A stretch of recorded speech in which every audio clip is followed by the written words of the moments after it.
मैं आनंद राज आप सब भी देखिए मौलाना यूनिवर्सिटी जो पटना में है, मौलाना मजरूल हक Arabic and Farsi university Patna में, उसका बीएड फर्स्ट ईयर सेशन 23-25 का कोर्स 3 जो लर्निंग एंड टीचिंग है उसका वीवीआई क्वेश्चन लेके आए। इससे पहले हम कोर्स 1 जो आपका चाइल्डहुड एंड ग्रोविंग अप है और कोर्स 2 आपका कंटेम्प्रेरी इंडियन एजुकेशन है उसका वीवीआई क्वेश्चन डाल दिए थे। अब हम कोर्स 3 जो लर्निंग एंड टीचिंग है, अधिगम और शिक्षण, उसका वीवीआई क्वेश्चन लेके आए। देखिए दूसरा चीज़ है कि अभी तक कोई नोट्स नहीं लिए हैं। कोर्स 1 से लेकर मेथड तक आपका 7A तक मिल जाएगा। इस नंबर पर व्हाट्सएप करके ले सकते हैं। कुछ पेमेंट करके आपको पेमेंट करके नोट्स ले सकते हैं, समझिए। तो 9576002401 पर आप व्हाट्सएप करके नोट्स के बारे में जानकारी ले सकते हैं। 9576002401 पर। तो चलिए हम लोग आते हैं। लिखा हुआ है Maulana university Patna BEd first year VVI question 2024 session हो गया आपका 23-25 कोर्स 3 लर्निंग एंड टीचिंग। देखिए 80 नंबर का पेपर होता है और 20 नंबर तो प्रैक्टिकल आपके कॉलेज से मिलेगा और 3 घंटा इसमें टाइम मिलेगा। देखिए 5 यूनिट में 10 क्वेश्चन आपका दिया जाएगा।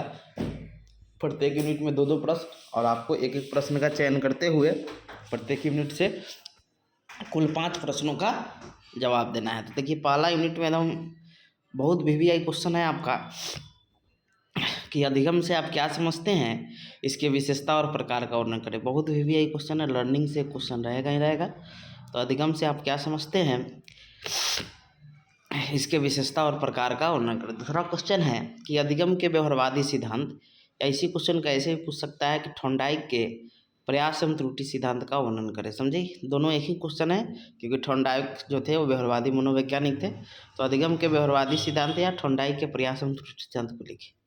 एक्स्ट्रा में क्वेश्चन है कि अधिगम के मानवतावादी सिद्धांत की व्याख्या करें। तो 3 क्वेश्चन आपके एग्जाम में 2 ही रहेगा, हमें एक्स्ट्रा दिए हैं तो 3 क्वेश्चन ही पढ़ लीजिएगा, इसी में से आपका क्वेश्चन आएगा। अगला है यूनिट 2 में कि अधिगम को प्रभावित करने वाले कारकों की व्याख्या कीजिए, यानी जो भी कारक अधिगम को प्रभावित करता है उसका विस्तार पूर्वक व्याख्या करना है।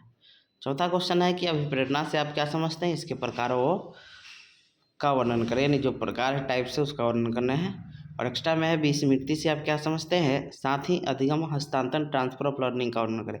यानी इसमें आप अधिगम को प्रभावित करने वाले कारक अच्छा से पढ़ लीजिएगा, मोटिवेशन पढ़ लीजिएगा, फॉरगेटिंग यानी विस्मरण या विस्मृति बोलते हैं, और एक आप ट्रांसफर ऑफ लर्निंग, इतना देख लीजिएगा, इसी में से आपका क्वेश्चन रहेगा। अब आते हैं यूनिट 3 में कि शिक्षण की अवधारणा को परिभाषित कीजिए, इसके स्तर या अवस्था के, 3 स्तर होता है, शिक्षण पूर्व अवस्था, शिक्षण की अवस्था, शिक्षण पश्चात अवस्था। समझे, तो शिक्षण का अवधारणा बताना है, उसके अवस्था भी बताना है। अगला क्वेश्चन है आप कहाँ तक सहमत है कि शिक्षक एक परामर्शदाता और सुगमकर्ता होता है। एक्स्ट्रा में क्वेश्चन है प्रभावी शिक्षण से आप क्या समझते हैं। तो यूनिट 3 में इतना देख लीजिएगा, 3 क्वेश्चन आपके लिए बहुत वीवीआई है। अब आते हैं यूनिट 4 में कि इकाई योजना से आप क्या समझते हैं, पाठ योजना और इकाई योजना में अंतर बताइए। अगला क्वेश्चन है शिक्षण कौशल से आप क्या समझते हैं, और एक्स्ट्रा में शिक्षण एक नियोजित क्रिया या गतिविधि या व्याख्या कीजिए। तो यूनिट 4 में 3 क्वेश्चन देख लीजिएगा, इकाई योजना, शिक्षण कौशल और शिक्षण एक नियोजित क्रिया। लास्ट यूनिट में कंप्यूटर प्रवर्धित अनुदेशन CMI, इससे पहले आपका अभिकर्मित अनुदेशन पूछा था 2023 में, इस बार 24 में आपका CMI आने की संभावना है।